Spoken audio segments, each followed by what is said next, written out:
সমর্থন দিয়ে ক্ষমতায় পাঠিয়েছিলাম,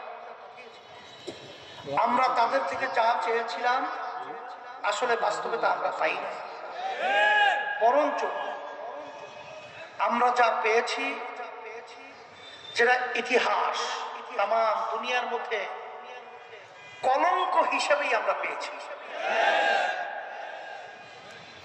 এর পরিবর্তন আমাদের কি করতে হবে? আল্লাহ রাব্বুল আলামিন অন্য আয়াতে বলেছেন, যে জাতির নিজেদের ভাগ্যের পরিবর্তন তারা না ঘটায়, ওই জাতির ভাগ্যের পরিবর্তন আমি ঘটাই না।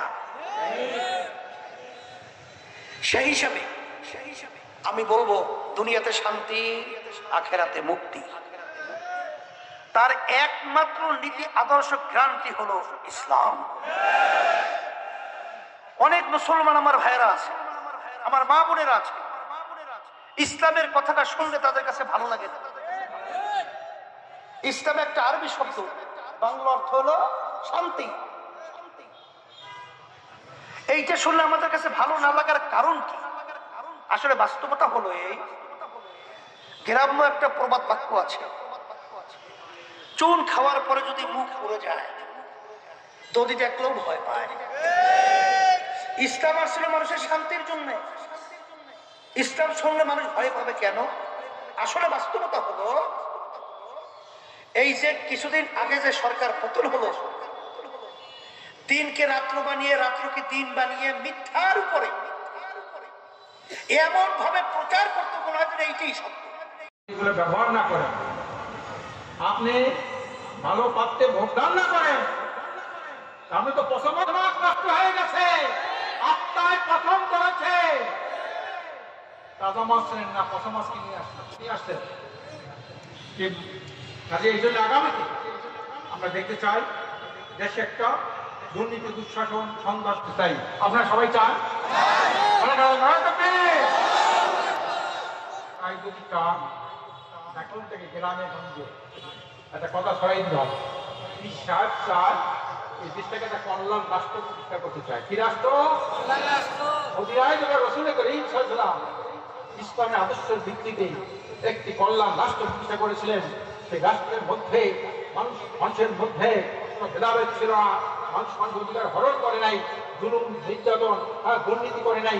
এইভাবে বিশ্বাস চায় এই দেশটাকে মদিনার নমুনা একটা কল্যাণ রাষ্ট্র প্রতিষ্ঠা করতে। এটা খুব একটা ভালো কথা না?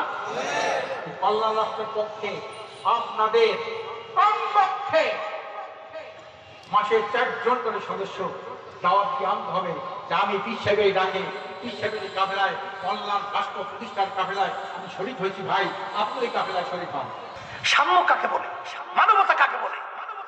ওমর ফারুক রাদিয়াল্লাহু তাআলা অর্ধেক দুনিয়া রাজত্ব করেছিলেন, বাংলাদেশের মতো প্রায় 200 দেশের রাজা।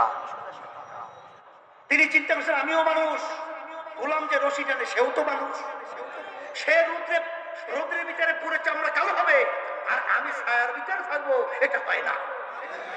সহ তাদের জানমাল হেফাজতের দায়িত্বে নিয়োজিত আছে। রাস্তার ভিতরে মানুষের যানজট কষ্ট লাগাবার জন্য তারা ট্রাফিকের সিগন্যালের দায়িত্ব পালন করছে। এই হলো পার্থক্য। এই জন্য আমার ভাইদেরকে বলবো, আল্লাহ যেন আমাকে ইসলামী নীতি আদর্শের উপরে, তাই বলতেছি যে এখানে আল্লাহর খাস মেহরবানি আল্লাহ যেন এই নীতি আদর্শের উপরে রাখে। কারণ আমাদের কাছে বহু এমপির লোভনীয় অনেক অপার, মন্ত্রী হওয়া, সম্পদের অনেক অপার কিন্তু আমাদের। আজকে ভারত আমাদের পাশের রাষ্ট্র, আমরা তাদেরকে বন্ধু সুলভ এবং আমাদের সাথে সম্পর্ক ভালো থাকবে এটা আমরা আশা করছি।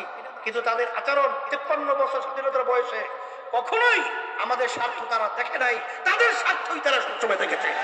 আজকে পানি ছেড়ে দিয়ে আন্তর্জাতিক আইন লঙ্ঘন করে আজকে বাংলাদেশকে জেলাগুলো এরকম ডুবি। আমার ভাইদেরকে, মা বোনদেরকে আমি যখন কয়েকদিন আগে গেলাম, সেখানে একটা অবস্থান আমাকে দেখাইতেছিল একজনে, যে একটা বাচ্চা সেখানে পাতিলের ভিতরে রাখা, বাচ্চার বাপ মা সব মারা গেছে, শুধু বাচ্চাটাই বেঁচে আছে।